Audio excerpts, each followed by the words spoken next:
Look at this fraction, 3 over the square root of 2. In standard mathematics, leaving a square root on the bottom of a fraction is treated like wearing your shoes on the wrong feet. It functions, but it's awkward, and standard rules dictate we need to fix it. That fix is a specific process called rationalizing the denominator. Our exact goal is to clear out that bottom root, so we're left with a clean whole number. We are going to break down the exact 3 scenarios you will face when making this correction. Before we clear the roots, we need to establish one foundational rule. If you multiply a fraction by another fraction where the top and bottom numbers are identical, you are mathematically multiplying by version of 1 to clean up the specific radicals sitting at the bottom of your fraction. Let's look at our first scenario, a single, isolated square root in the denominator. We need to target the problem. That square root of 2 on the bottom is the specific element that makes this form unacceptable. To fix this, we multiply both the numerator and the denominator by that exact same root. Since the square root of 2 over the square root of 2 equals 1, we maintain the integrity of the original value. Now we multiply straight across.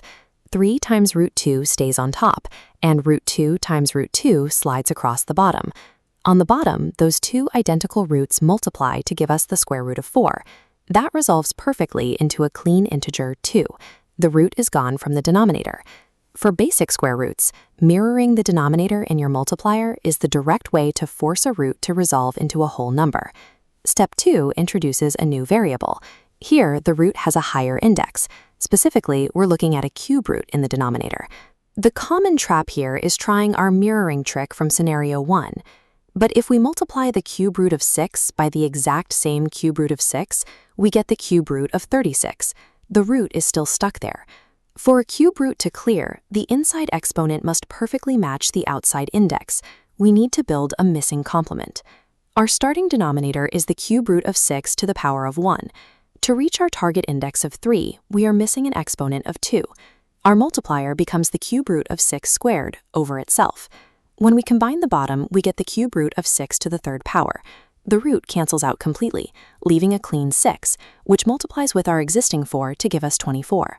Higher index roots require calculating the exact missing mathematical piece to complete the root, rather than blindly copying what is already there.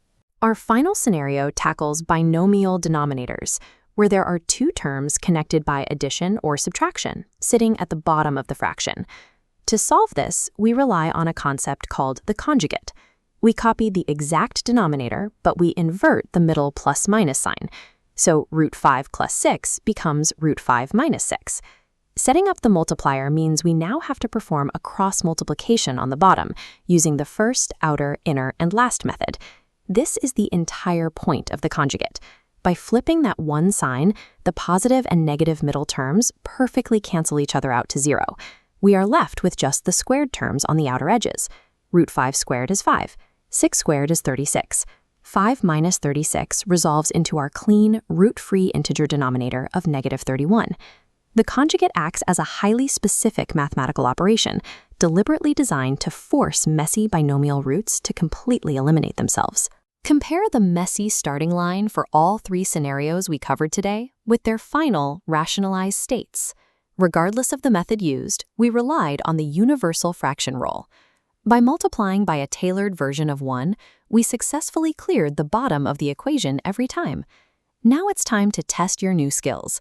Pause the video here and solve practice problems 1, 6, 8, and 9. You can check the description below for the correct answers. Apply these precise frameworks, and you will never leave a root in the denominator again.